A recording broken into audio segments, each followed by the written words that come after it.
Okay, it's going to be a little hard to get this all in the same shot, but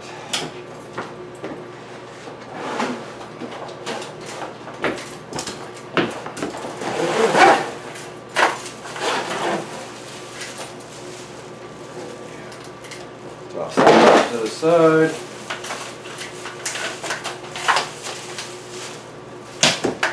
So you notice this has got a cord for plugging in for a shock. Alright. We're gonna wind up cutting this because this is going to be a permanent light fixture. And I'll talk to you about that in a moment here.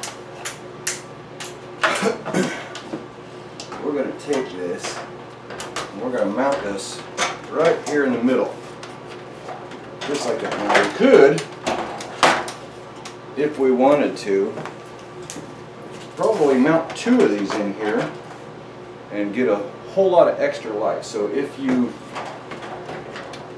mount, if you're used to all four of them lights in your house, you can mount these all the way to each side and have one on each side. But I never used more than two of the fluorescents to start with, so I'm just going to mount this one dead center, and that's going to be plenty enough for me. Okay, so I need to go get one more tool real quick.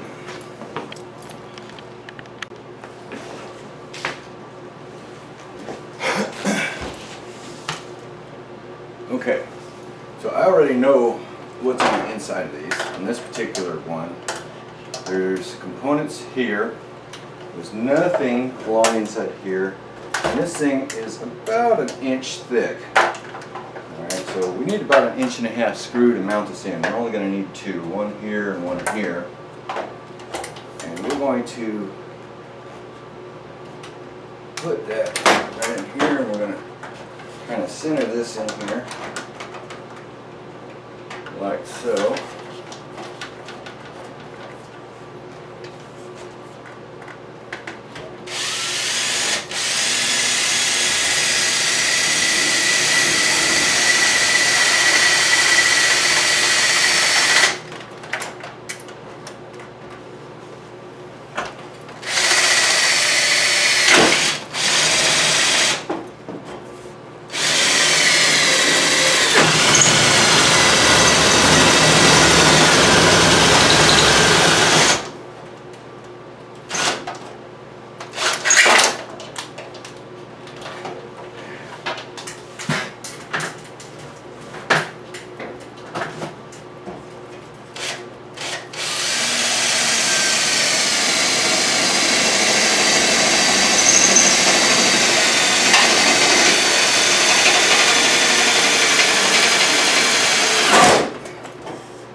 Gotta be careful you don't scratch up the wife's stove.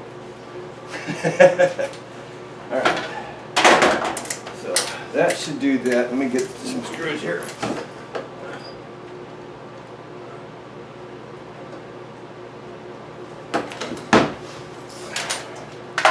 Just to make sure this holds in place nice and good, we're going to take, and we need to do this, one 2-inch screw. If it interferes with the decorative covering, we could always take a Dremel and slice off the top. But you want to make certain that you have enough screw to go all the way through that. And get another washer.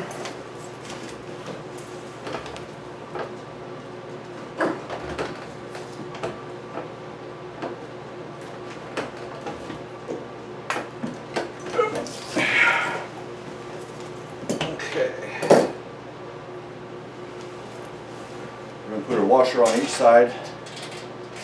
I'm going to put a bolt.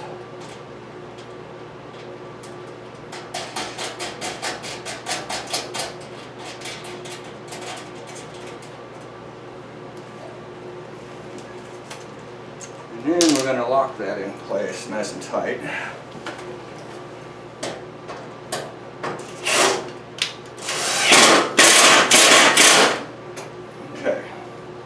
That's in place nice and tight. take this, slide that bolt right through there.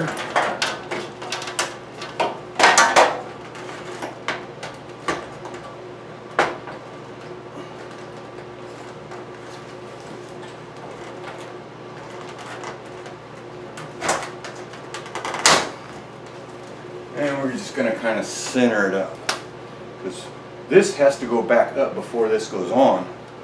So see, we have about 1/8 of an inch, a little bit more than 1/8 of an inch, maybe about 1/4 of an inch of that bolt sticking through it. So it's a good thing I bought that 2-inch screw instead of the 1.5 for this particular one. This is not quite going all the way in. There we go. Now I went further. Now I got almost the width of my finger, which is about 1/2 inch sticking out. Alright, so now we need to determine where we're going to put the second screw, which is going to be right about here. And yes, this drill bit's a little dull.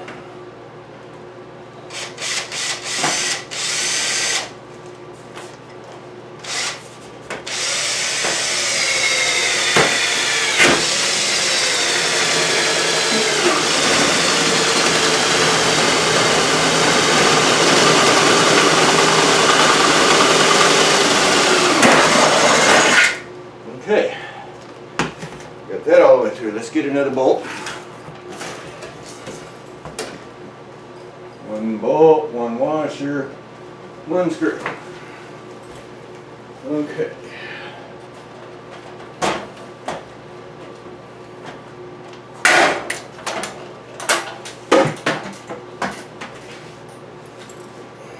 Put the bolt through, put the washer on, screw on.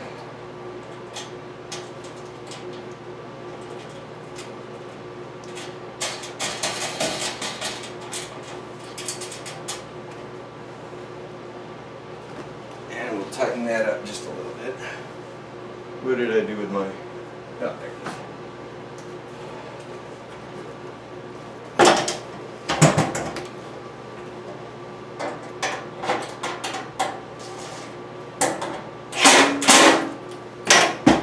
Okay, so that's on. So now we have the mounting for the LED shop light, and that's going to sit right inside there.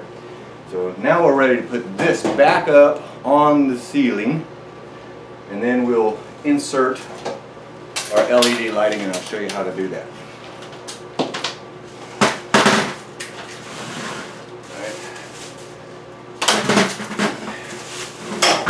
All this extra chain and S-hooks can be used for all kinds of different things. Who can't use an extra chain for hanging something up, or little S-hooks, or stuff like that for hanging wind chimes? Yeah, a lot of extra stuff there that's really good, so don't throw it away. Alright, so let's get this up on the roof, or I should say ceiling. Let's see if we can just move this over here. I'm going to turn this off for a second. Okay, so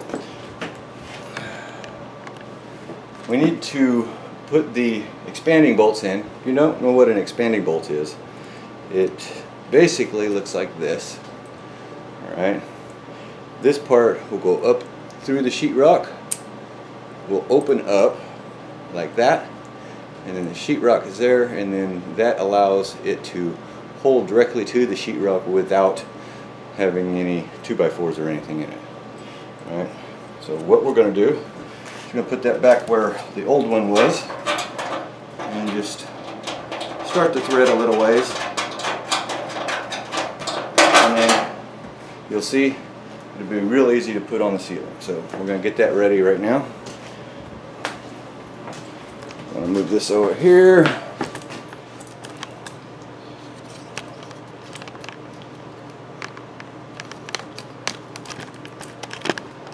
Oops, went too far.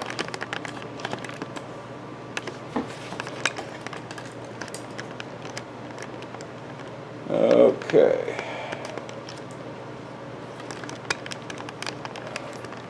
Come back a little bit.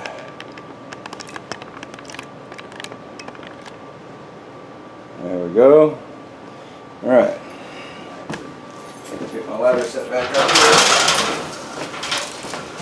here. And we're ready to mount this puppy back in the ceiling. This will go exactly back in place where it was.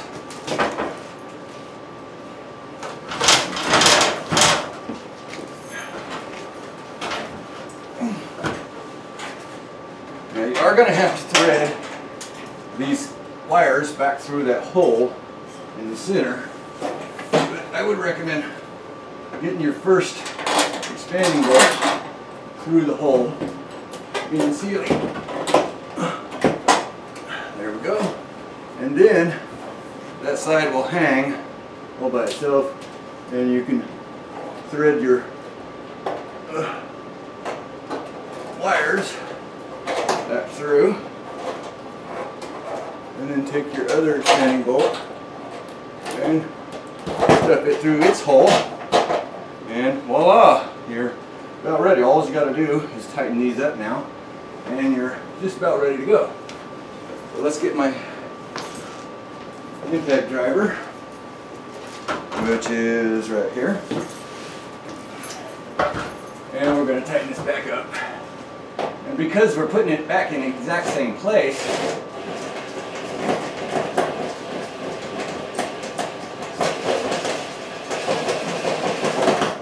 you're not going to see any difference in color in the ceiling like you seen earlier.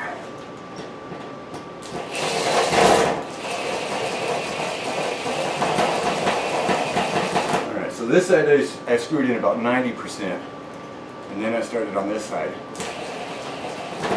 This will allow me to kind of adjust this to make certain all the cracking paint matches up exactly, so I don't have to do any touch-up work.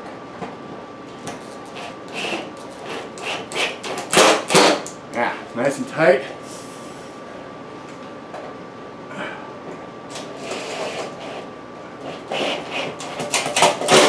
And we're nice and solid. Alright, so we got our wires, we got our new mounting bolts.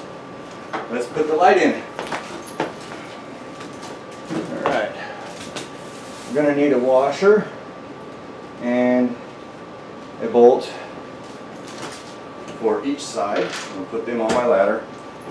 And I'm going to grab my light strip and put that up there.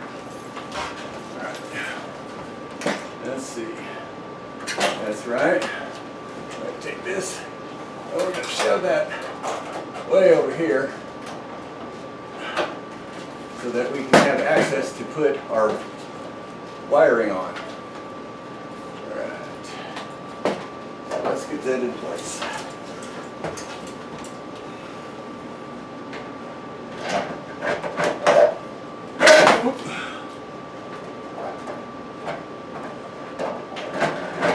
There's one. Let's go ahead and put a bolt and washer on it so it will hold it up a little bit easier so I can get to the other side. I'm just going to barely start it. I would drop it.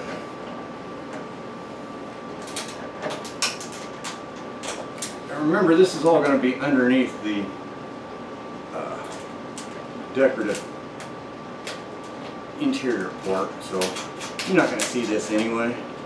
Let me find that screw I just dropped, or excuse me, bolt, and I'll grab another one. Alright. Now we're going to get this one and thread it through.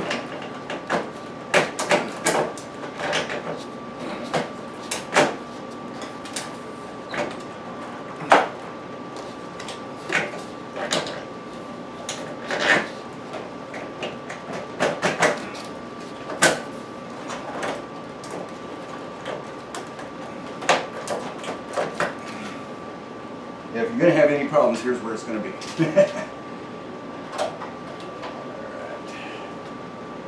I'm going to loosen this one so we can manipulate it a little easier. So, Let me find my pliers. Where to put them? There we are. Yep. Just a little quarter turn on that bolt should do it.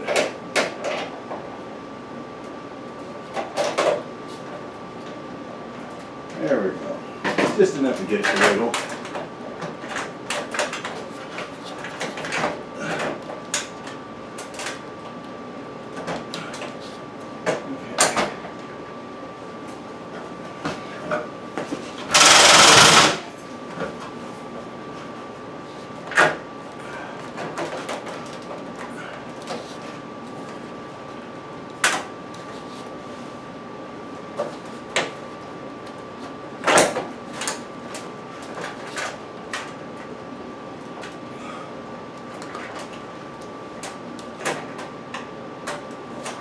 There we go.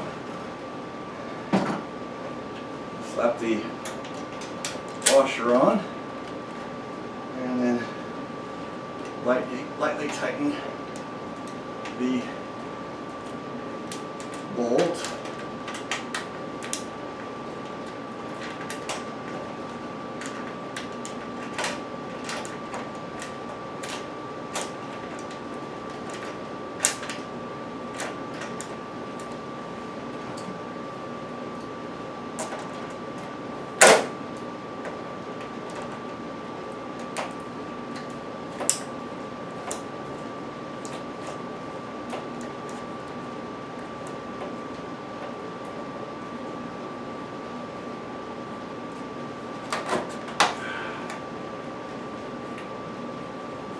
And voila, we're all in place.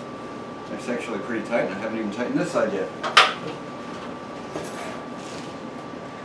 Alright, just let me make sure we're seeing what we're doing. Okay. I'm going to tighten this side.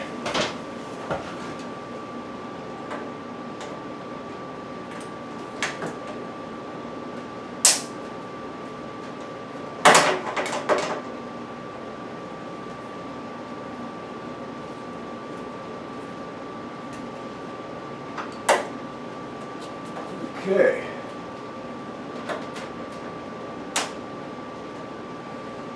Woo! Okay, we're all done. All we need to do is attach power. And I'm going to do that after I drink a Pepsi. So, give me a moment. I'll be right back.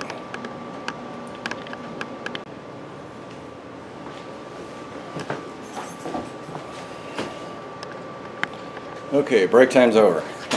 Done by Pepsi. Okay, so now we need to hook up the wiring.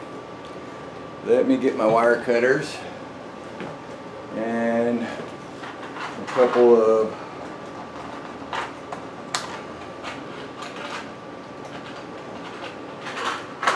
twisties for the wires. Alright. Now, for this part, you're going to need a little piece of tape. Right. On the plug, the one to the left side is always positive. Right? You can check that with your outlet. Your outlet will have one large plug and one small plug. Some of these will have an enlarged side, makes it easier. Others won't. But if you go take it, put it in your plug, you'll see which one has the larger side on your outlet. That's your positive.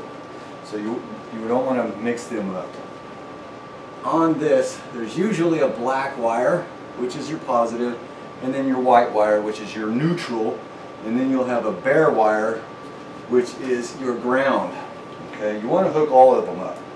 So take this. If you got, like this one has 3 lines in it. Some of them will be round, in which case it usually has a green wire and a black and a white wire inside, so you know which is which. But this one is just got 3 wires, and all of them are the same color, obviously. So what we're going to do is we're going to basically figure out how much of the length we need, add a little bit more to it, alright, just in case we cut too much off here. And then we're going to determine which side is positive by straightening that out. So we're going to cut this off, and then we're going to strip these wires away from each other. Alright, this is your positive. I'm going to take a little teeny piece of tape, and we're just going to wrap that around that so we know that's positive. Now you see inside here there's actually green for the ground, and then this side is your neutral. I'm going to strip the wires here.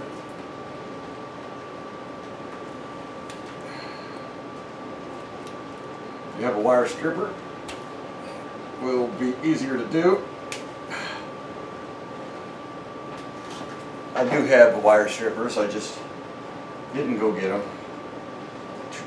Give them a couple of good twists and leave a good length about an inch long. You can always shorten it by clipping it off. And then do the same with your positive and your ground. You want about an inch worth of play on there.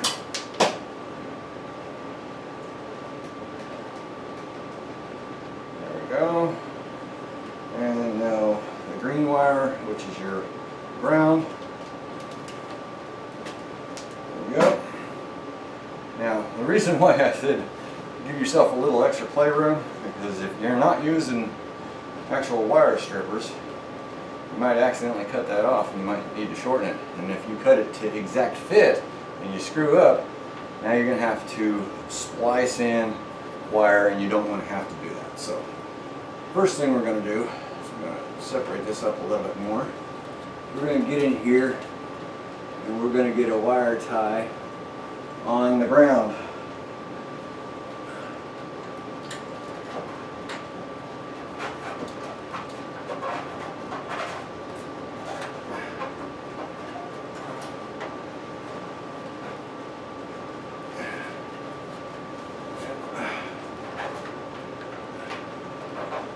Now this is not always the easiest thing to do.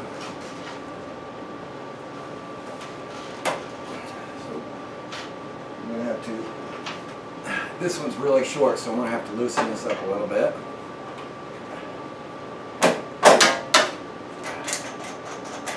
So I can get a little bit more in there. There we go. And I see a better tie for the ground. There we go. And get that, move these a little bit out of the way.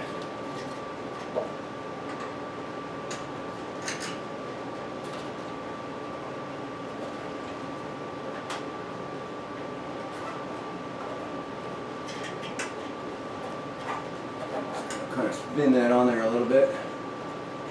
Slide that wire tie over it. So you're twisty until it's nice and tight on there.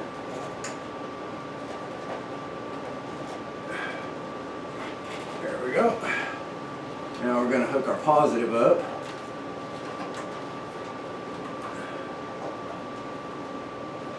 And we're going to wire tie that together. Now these being LEDs, if you get them on backwards, probably won't turn on. But at least it ain't going to explode on you. Alright, we got that one. And we got the last one, which is our neutral.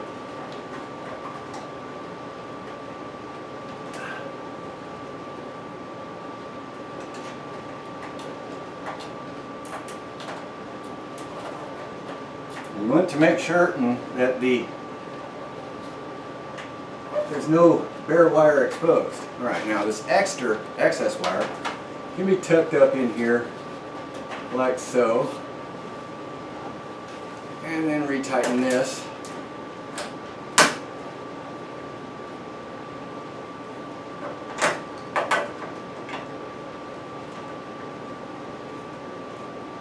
There we go. Okay. Alright. So you notice I turned the light on, I pulled that off. Voila! plenty of light. Alright, so we're not done yet.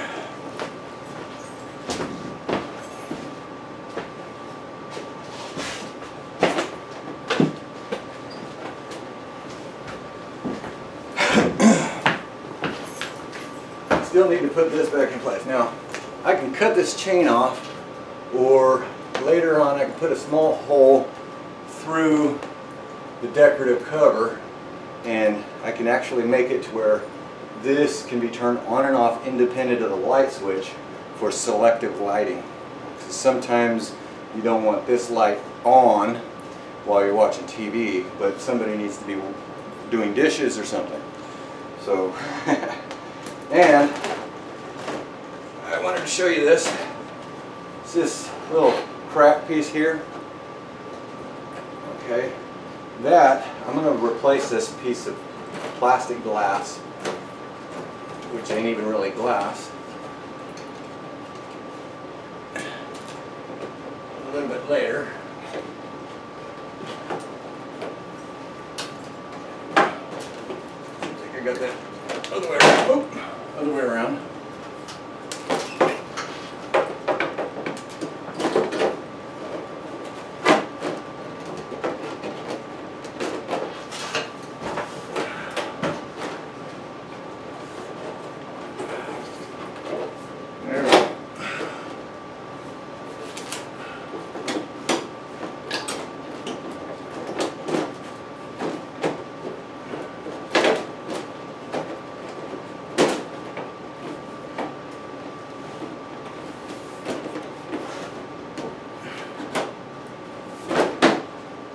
Okay.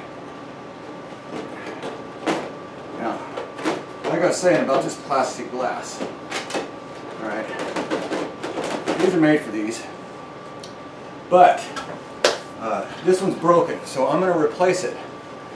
Rather than spend $30, $40 buying a piece of plastic, I repair electronics and I got a couple old TVs.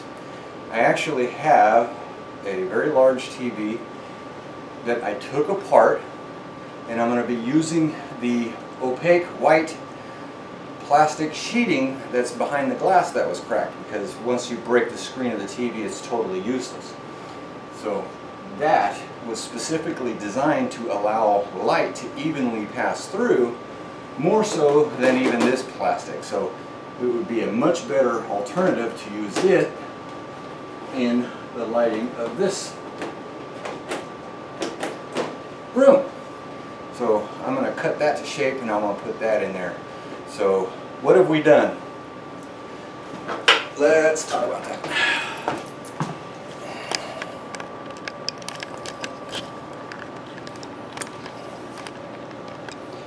Alright.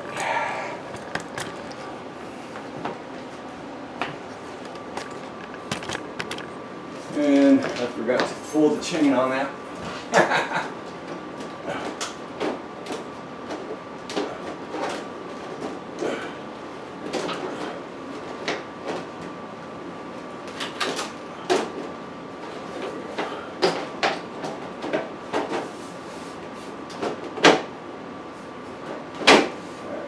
Plenty of lighting in here now.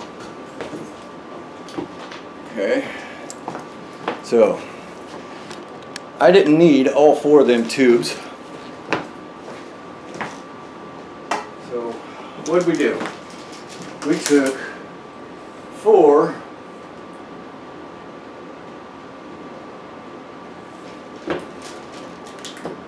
60-watt bulbs, fluorescent bulbs, and 2 ballasts, heavier than crap, which also take up probably about 5 or 10 watts a piece. Hard to say here.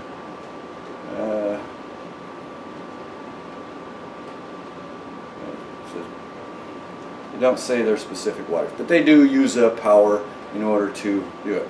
And you're constantly having to replace these bad boys. Pain in the butt. If they're real cold, it takes them a little while to heat up and allow the light to come on. Such a pain in the butt. them fluorescents, as you noticed when I first started this, 2 of them were burned out. I'm used to a little bit lower lighting instead of the whole room being just overpowered by 4 60-watt bulbs. I don't need that. So let me unplug this.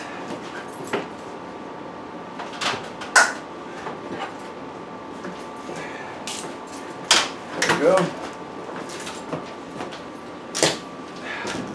This room has all the lighting I want, and I went from a minimum of 120 watts for them 2 working bulbs only, not counting the power usage of the ballast, to 42 watts using LED. LEDs have come a long way. The light from these LEDs is actually white, not that bluish tint like a lot of the ones that come out on the market today. So high quality white light, there's less flicker, and there is no ballast.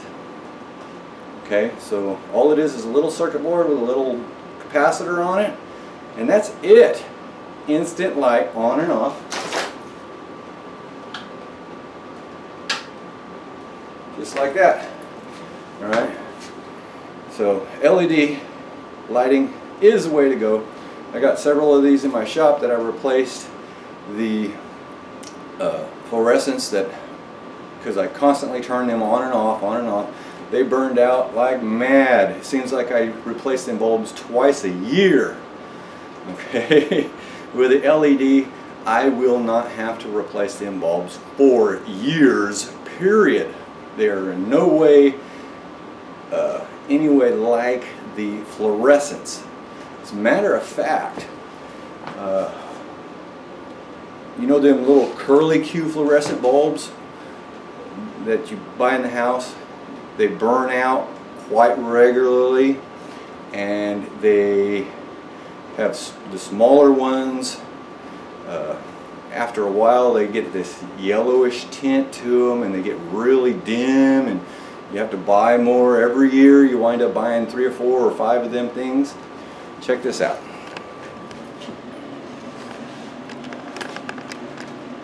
Them are 3 LED light bulbs. All right.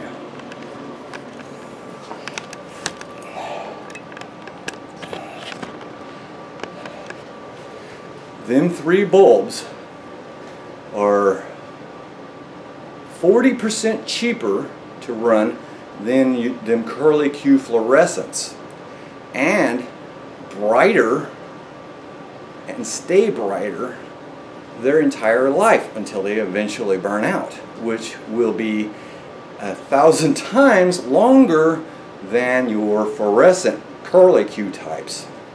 All right.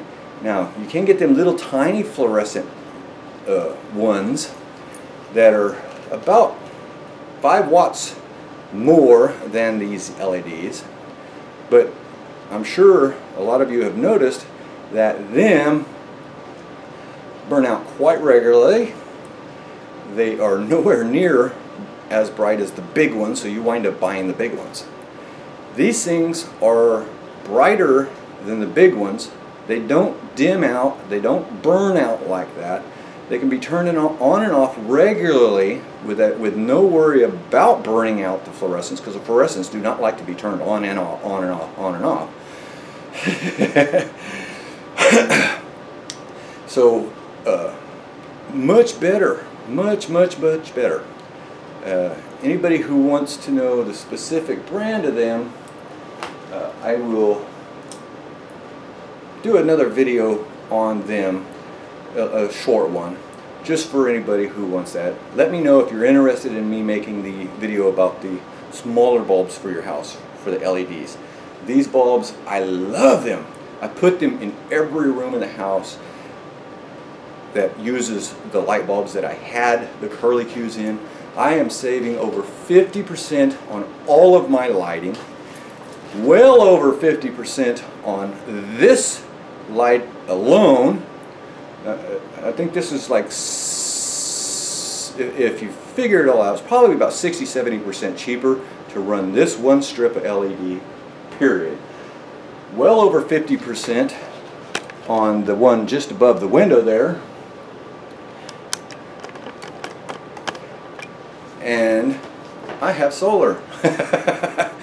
Alright, if you guys want solar but you've been turned down hundreds and hundreds of times because you're, for whatever reason, you don't have to buy solar. I went through Solar City.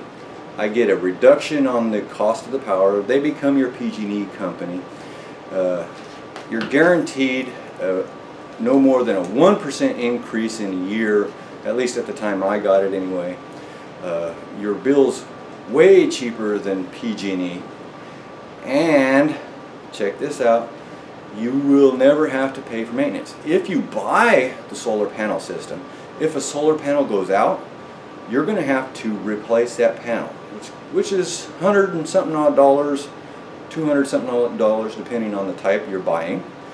If that box that converts that DC into AC, which is also governed by the electric company and has all kind of extra programming and all that other good stuff in it that's required by them, if that goes bad, you're going to have to pay to have it repaired if you own it. And you're looking at a minimum of $1,500 anytime anybody comes out and looks at that unit to fix it, unless it's under a warranty. But once it's out of warranty, you're you're looking at probably 15–20 grand to replace it if it burns up completely. I don't have to worry about a thing, okay? I don't have to worry about any maintenance whatsoever. I'm guaranteed that if a panel goes out, they'll replace it. If I need more panels, they'll add more panels. They cover everything 100%. I get a reduction in my electricity bill. I get all of my solar panels up there. I get to reduce my carbon footprint. And later on down the line, if I want to, I can purchase the entire unit at a reduced value because it's old. So 5–10 years from now, I can literally buy this entire setup that's already on my house for as little as $1,500. And then all I would have to do is upgrade some panels and go from there. But why bother? Okay, we're already used to paying so much a month for electricity. Why not just get a decent reduction in the electricity used and not have to worry about maintenance, doing it ourselves, or paying a company to come out and replace panels, or paying a company. There's a whole lot of misconception about Solar City and their panels. The day I had my panels come up, I had some guy coming in here telling me that if birds get under my panels, that Solar City would charge me $1,500 to put up bird abatement around it and get rid of the birds. That is a total fallacy, a lie made up to try to sell you their product. If you went with Solar City and pigeons or any other birds get up underneath that, and they will come out absolutely free, do the bird abatement, set up weed guards so that they can't get back up underneath there, absolutely 100% free. And how do I know this? Because I asked, I talked to them, they said, quote unquote, them solar panels belong to them, and they don't want corrosive pigeon poo on their equipment, okay? Not to mention their insurance is what's covering my roof from any damage that is caused by them solar panels, 100%. So the last thing they want is something that's going to damage my roof that they would have to pay for because of their solar panels. So they take care of you. They do good by their customers, and I would highly recommend it if you can't afford solar and you've been turned down by all of the other companies like I was previously, that you actually call up Solar City. And if you want, you can help support the HGC by asking me to send you a referral. In other words, call me up or send me an email. Give me your phone number, what state you live in, and I will refer you to a representative in your area. They'll automatically call you, let you know that I'm the one that referred them to you, so that you know it's through me, and I would get a referral fee. Okay, and all of that money, referral fees that come in from this channel, would be used to buy stuff and give it away on my channel, just like all my other giveaways. I give away game systems, laptops, PCs, quadcopters, all kind of other electronics every single month, just to help grow the channel, and as a thank you to all of my viewers and subscribers that are watching my other videos on a regular basis and making me money, which I then turn around and give back to you just because I want to. It's fun and it's a nice thing to do for everybody. Stay safe, happy gaming, and again, if you got this type of lighting in your house and you don't want to spend $200–300 to replace the entire thing, open it up, look to see if there's plenty enough room in there for one of them shop lights to sit up in there. It's easy enough. Drill 2 holes after you remove all the crap out of it, excuse the language, and then slide that up, lock it in place, and you're off and running. Stay safe. Take care, guys, and hope to see you on the giveaways. Remember, all of my giveaways, I don't ask you to go to Facebook or Twitter or anything. You post a comment on it, you're entered in a giveaway. If you're advertising the channel and you let me know you're advertising the channel, I'll check out the video. If it's got the links in the video and in the description and stuff, and I'll tell you what you might need to do to get it up to par. If you're advertising my channel, I will give you an extra free entry in everything I give away as long as that video is up. Or if you become a member of the HGC by donating to help me give away more stuff, then I'll give you 5 free entries in every giveaway that I give away for 1 full year. Check out the active giveaways playlist, and I'll see you on the channel. Bye, guys.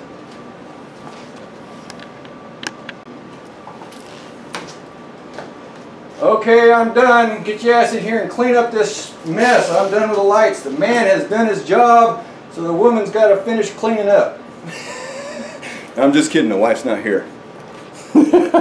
Oh, don't tell her I said that.